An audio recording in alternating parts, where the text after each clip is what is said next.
From the high-definition educational broadcast center at Bergen Community College's main campus in Paramus, this is Studio Bergen. Hi everyone, I'm Larry Levanka, and welcome to Studio Bergen, your connection to the state's largest community college. Happy New Year, and I hope you had a restful holiday season. While Kris Kringle may not have been among them, generous donors to the Bergen Community College Foundation came together November 30th at the Rockley Country Club for the annual Medallion Awards Dinner, a gala event that supports student scholarships.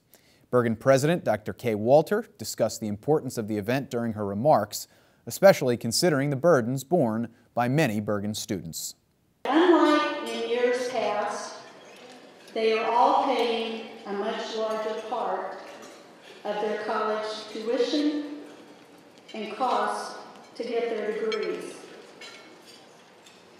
As our tuition across the country continues to go up, it is extremely important that our foundations across the country and colleges continue to help provide critical scholarships for our students. Joseph Bazralian, the current co-vice chair for major gifts on the Foundation's board of directors and a former Medallion Award honoree for his generosity to the college himself, echoed the president's sentiment. So many of our students really work very hard to gain a college education. Many of them work, some of them full-time, some 20 hours, 30 hours a week. Many of them have children. Many of them are taking care of family members. So being able to get an education becomes paramount because the children, the students who come to Bergen are really driven for that education. And we need to help them, those that cannot raise the money themselves, to get that education. The award for this year's honoree, Hackensack University Medical Center, was accepted by the hospital's president and CEO, Robert Garrett. Hackensack is a pipeline for many of the college's graduates from its respected School of Health Professions.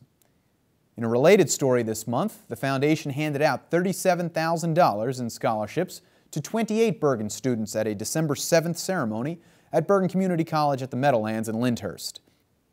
Students gathered with their families and were congratulated by the event's MC, Philip Ciarco, a member of Bergen's Board of Trustees and the Foundation Board of Directors. The foundation has raised more than $20 million since its inception 30 years ago. Meanwhile, in news from the Board of Trustees, Mr. Anthony Miller of Mahwah has joined the college's governing body after his nomination by Bergen County Executive Kathleen Donovan and confirmation by the Bergen County Board of Chosen Freeholders. A career educator, Mr. Miller began his career as a business teacher in the Ramapo Indian Hills Regional High School District. Shortly thereafter, he joined the Bergen County Vocational Technical School District as a high school counselor. Mr. Miller would remain with the district for more than 30 years before his 2002 retirement as Deputy Superintendent of Schools. As the Board of Trustees provides leadership outside the classroom, our guest in this month's Faculty Focus is one of the college's leaders inside of the classroom. Dr. Alan Kaufman, an honors professor and the chair of the Faculty Senate, maintains a dedicated vow as a respected leader to both his students and the faculty who elect him as chair. The only time I feel I'm working is when I'm sitting at my desk grading papers. There's nothing else that I do, whether it's teaching my classes or doing my Senate work, that feels like work. I teach because teaching is fun.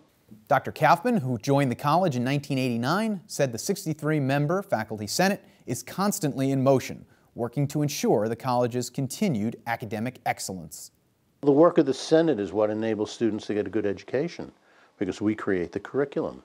And we're very serious about creating good, solid curriculum, which evolves as time goes on. We create new programs to meet the needs of new developments in the marketplace.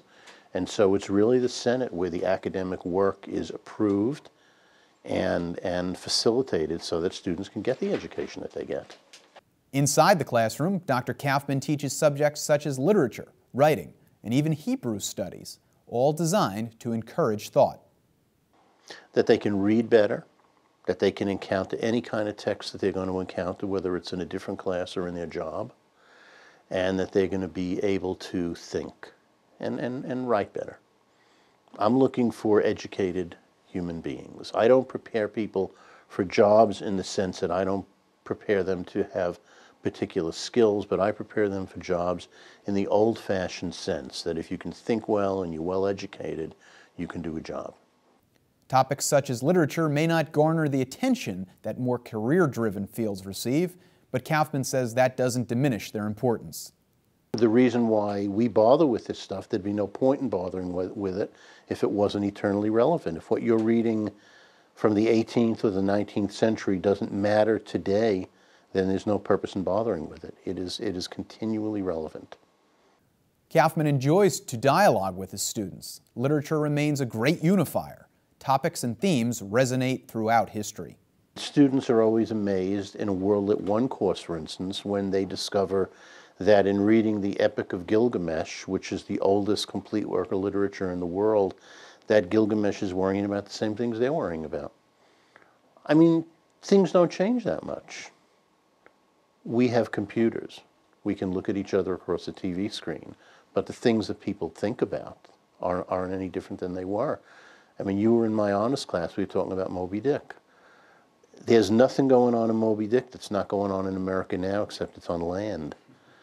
He's portraying a wildly ethnically diverse society, which looks just like America looks. He's talking about things like race. He's talking about things like class.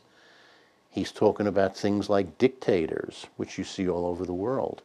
The stuff that you see in literature, no matter how far you go back, is the same kind of stuff you confront in your daily world. Kaufman is committed to leading those conversations at Bergen and to keep them going in order to prepare students for the road ahead. I have the good fortune, as I said, of teaching really good classes and very fine students. Some of my students are just excellent. I put them up against students anywhere. I have a student now who was in a class of mine last semester and is in one this semester who will be graduating, and I'm encouraging her to apply to Harvard. Faculty member Ellen Feig helped make news last month when she, working as part of the college chapter of Phi Theta Kappa, the Honor Society of two-year colleges, and the Center for Peace, Justice, and Reconciliation, announced the college has secured a license to host a TEDx event in April. The coveted license will allow the college to host a day of lectures and events under the TEDx banner. More information will be available in the spring. The event will be free and open to the public.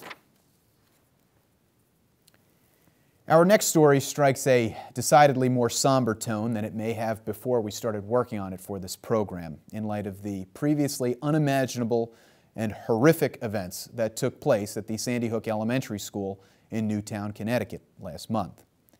As we started covering stories for this episode, we sat down with Bergen County Police Department Sergeant John LaDuca to discuss the department's unique role and position at the college, working together with the college's in-house Department of Public Safety.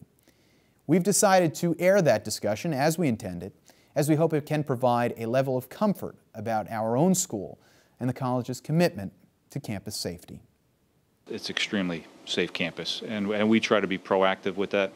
As far as crime prevention, we work with public safety on that, provide lectures and seminars and positive engagements with the community to help them prevent that from happening, prevent themselves from being a victim.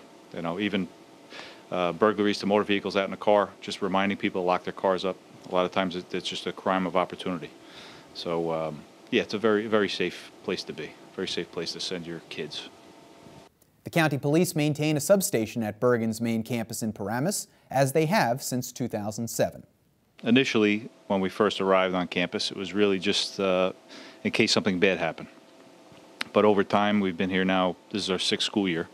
So we've kind of transitioned from just being the emergency personnel on campus to actually become a part of the community. People in the community, the staff, the teachers, faculty, everybody's been very opening and welcoming, which we enjoy, and we like to become a part of the community, not only be the authority figures, but also be educators as well, in a way. Working in concert with the college's Department of Public Safety, Sergeant LaDuca and the BCPD have tried to build relationships in the community. Community college should be engaged with the community, the surrounding towns, where they draw their students from, where the faculty and staff come from. So essentially, Bergen Community College is a small town, and we are like the town police for the college. Sergeant LaDuca says the experience has been beneficial for both the community and the BCPD, while adding a layer of greater security at the college. I think in normal routine reactions, when we're just out mingling with the community, I think it's a positive experience for them. It gives them a chance to see the police officers in a positive light instead of, the normal routine contacts out on the street where it might be a motor vehicle infraction or motor vehicle stop. So it has a much more positive spin to the interaction. Coming up after a short break, we'll look at more news from Bergen and talk with the Bergen Small Business Development Center Director Vince Delia in this month's In Studio. We'll be right back. Ow. This is one way to avoid getting the H1N1 flu virus. Oh, whoopsie daisy. All right, good morning. Let's get this meeting started. For some better ways, visit flu.gov. Welcome back to Studio Bergen. I'm Larry Levanka. In one of our top stories from last month, we discussed how Bergen responded to the devastation of Hurricane Sandy. In the end of the Help Bergen Heal campaign, spearheaded by the college's Student Government Association, faculty and staff, 12 student clubs and nearly 100 students worked the free supermarket that had been created for those in need of food, clothing, and household necessities. Nearly $1,000 in donations was received, in addition to 10 boxes of food and cleaning items. More than 60 boxes of clothing were donated, 33 of which were ultimately sent to the Salvation Army. At the supermarket, Bergen students helped more than 45 families. The college also hosted a concert to support victims of the storm, Sing Out Sandy, which took place in the college's West Hall Recital Hall December 5th. A number of local musicians, Bergen students, faculty, and staff participated in the show. The work continues, however, for those not necessarily affected by Sandy, but who remain in need of these items throughout the year. The college's food pantry is run through its Center for Health, Wellness, and Personal Counseling, one of the many projects aimed at improving the quality of life and health of Bergen students and staff. Barbara Buff, an RN and the college's health officer, discussed why the pantry began. If a student does come to us and they are in need, we ask that we definitely give them food right away and a voucher, depending on, we have a conversation. Then we ask them to talk to the personal counselors. And the stories that we hear, that a lot of them are living in the shelter, like in Bergen County shelter, and even that is very limited. There aren't that many even places to put some of our students that really need places to be, especially after Sandy hit, and that we have a lot more. The need is absolutely there, and you're absolutely right. I have learned so much by being here with the personal counselors about what really is happening to our students that it's mind-boggling. We actually had the HIV/AIDS testing here the other day, and one of the directors of that program she works, her office is over by the shelter, and some of the things that she was sharing with us about what happens there, and those are our students that we send over there, it would break your heart. It would break your heart. There's absolutely a need. If you'd like to help support the college's food pantry, visit HS 100 in the Pitkin Education Center at the college's main campus in Paramus. In other news, the college celebrated Caribbean Heritage Month the last week of November, bringing a variety of events and speakers to campus. Among the events, Steel Pan, a drum band, visited to play in the Student Center, and the Consul General of the Republic of Trinidad and Tobago discussed how perceptions of the Caribbean often belie the country's real foundations. Now, whenever the word Caribbean is mentioned, it conjures up popular images generally related to words beginning with S: sun, sea, sand, and so on. Yet, our countries are much more, very complex, and in a weird sense, unstably stable. What then can we say has happened over the last half a century? The first and most obvious is that in spite of myriad challenges, all our countries have survived and maintained their territorial integrity. In December, the college celebrated Interfaith Week with a series of events designed to bridge the gap between cultures. In that spirit, the college's Philosophy and Religion department hosted Perspectives on Hope, a panel discussion featuring its chair, Dr. George Cronk. Professor Cronk offered a somewhat unique view on hope, pulling from the Woody Allen movie Annie Hall. He discussed a universe that will undoubtedly end, but perhaps we should all enjoy the ride before it does. And the kid says, well, the universe is everything. And if it's expanding, someday it will break apart. And that would be the end of everything. His mother says, why is that your business? She turns back to the doctor and she says, he stopped doing his homework. And the kid says, what's the point? And his mother says, what has the universe got to do with it? You're here in Brooklyn. Brooklyn is not expanding. And the doctor says, here's the solution, perhaps. The doctor says, it won't be expanding for billions of years yet, Albie. And we've got to try to enjoy ourselves while we're here. Other events during Interfaith Week included a holiday gift and craft fair that brought merchants to campus. Also this month, the next generation of Bergen students visited the college's main campus for a December 5th open house. Representatives from the college's student service departments and members of the faculty helped students seeking guidance on their next step. Lisa Castellano of the college's recruitment department said one-stop environments remain popular with potential students and their families. It's the idea that families can come and spend an evening with us and get all of those questions answered, and they don't get the runaround. They get to pop around from table to table and speak with individuals about their programs or about their service on campus. And like I said, it's those direct answers that matter the most, because then they know they're getting the exact answer that they need. Bergen will host another open house in the spring. On the sports page, the Bergen Bulldogs basketball team ran its record to 8-3 in late December on the strength of a 3-game winning streak. Jaquan Pickett made the Roadrunner Classic All-Tournament team, leading the Bulldogs to a 4th place finish there. Before we head in studio, let's look at this month's campus calendar. The college will offer 2 orientation sessions for new students. The first will take place Tuesday, January 15th at 5:30 p.m. in the Anna Maria Ciccone Theater. The second will take place Wednesday, January 16th at 10 a.m. in the Ciccone Theater. Students and their parents are encouraged to attend. Of course, spring 2013 classes begin January 22nd at the main campus in Paramus. To register for courses, visit go.bergen.edu. Welcome to our in-studio segment this month. Today our guest is Vince Delia, the director of the Bergen Small Business Development Center, which is located at the college's Philip Siarco Jr. Learning Center in Hackensack. Vince, welcome to the show. Thank you. Thank you for this opportunity. No problem. So let's talk about Small Business Development Center. It's a kind of a national organization. We have one here in Bergen. There's many others throughout the state. Talk about what is the SBDC and how did it start? Well, the SBDC is a private organization of professional management consultants. We're contracted by the federal government to assist businesses and entrepreneurs. The start of the Small Business Development Centers was actually the brainchild of former President Jimmy Carter, who was a small businessman. And he felt that small businesses should have access to the resources large corporations could afford to pay for.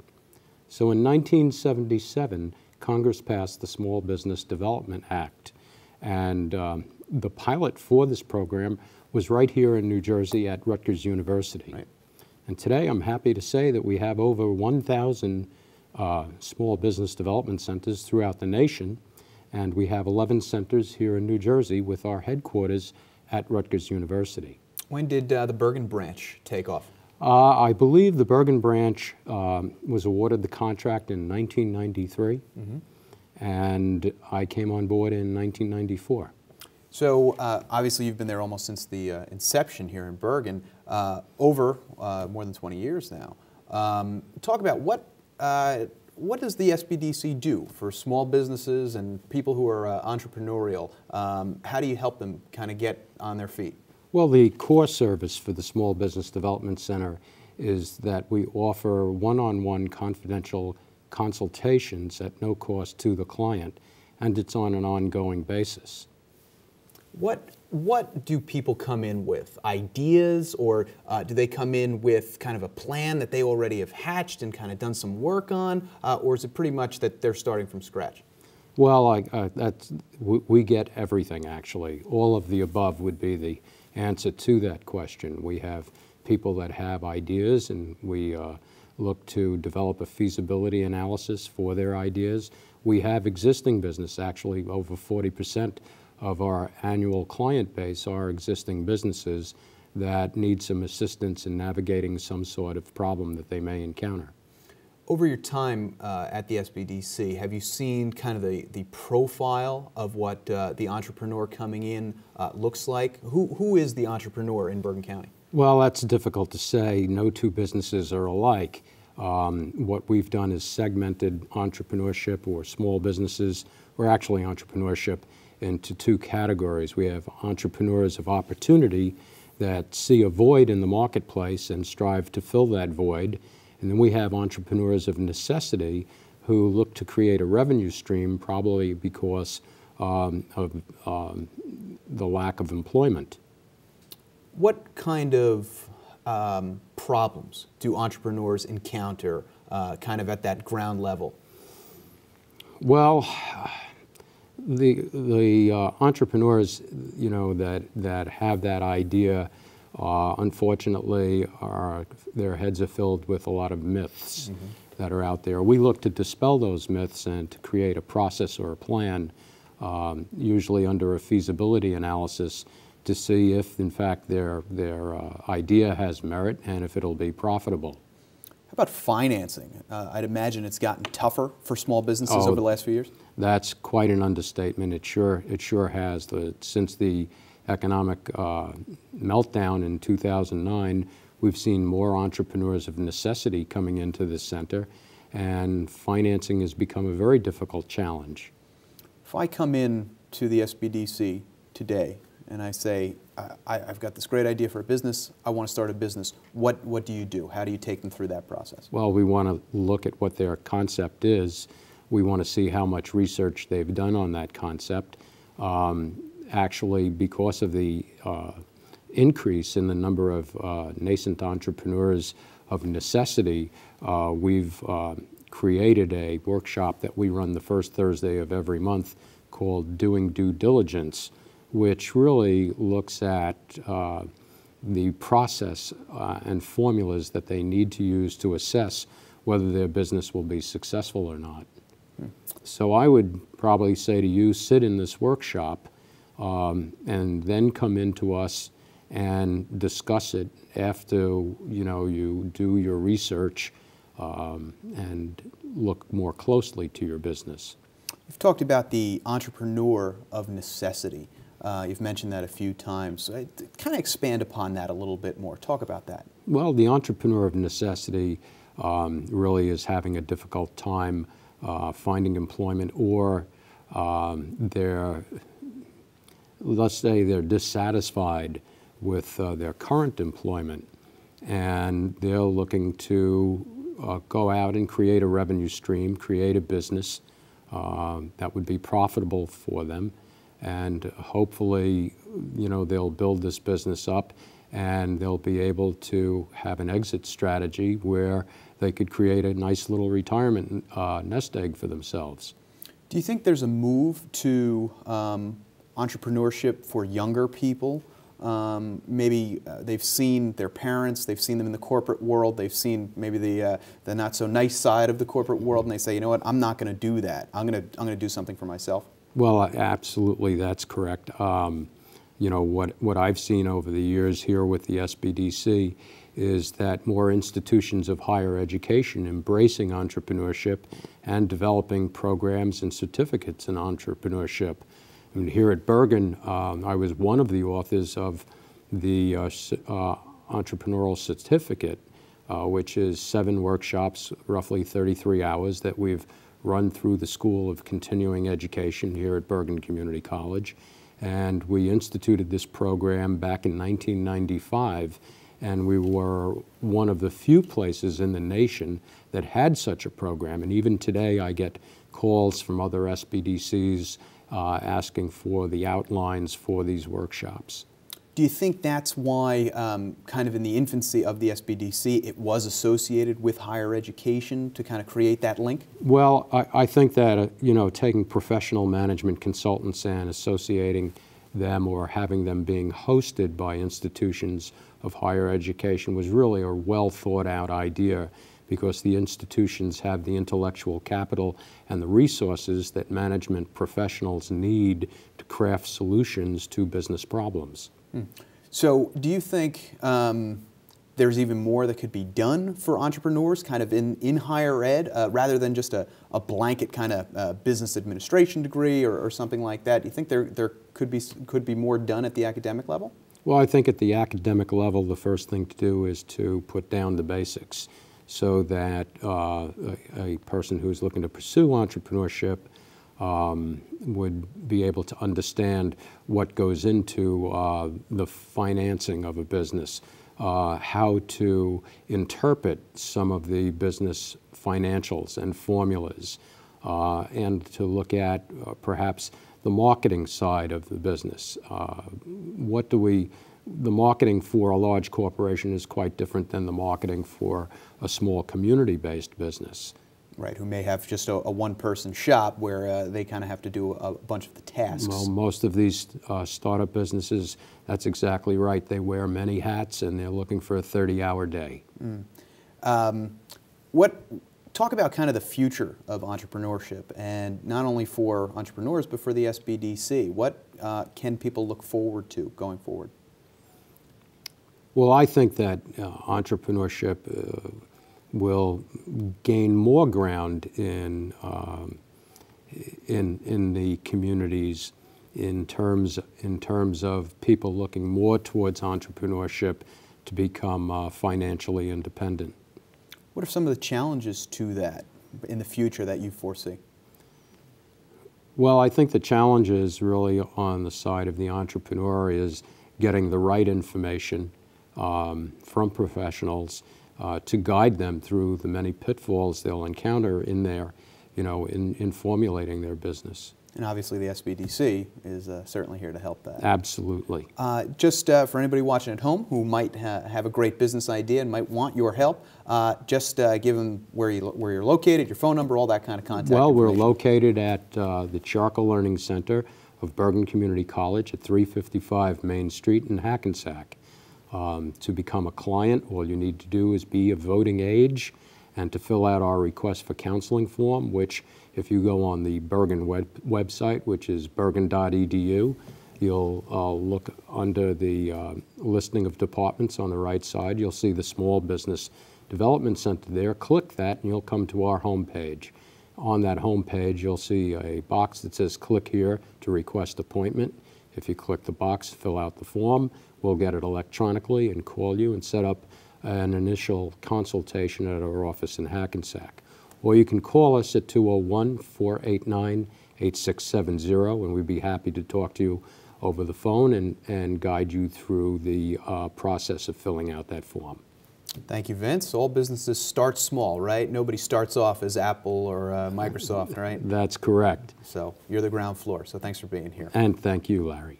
It's all the time we have for this month. Don't forget to visit the college's official Facebook page to tell us what you think about this program. I'm Larry Levanka. Thanks, and take care.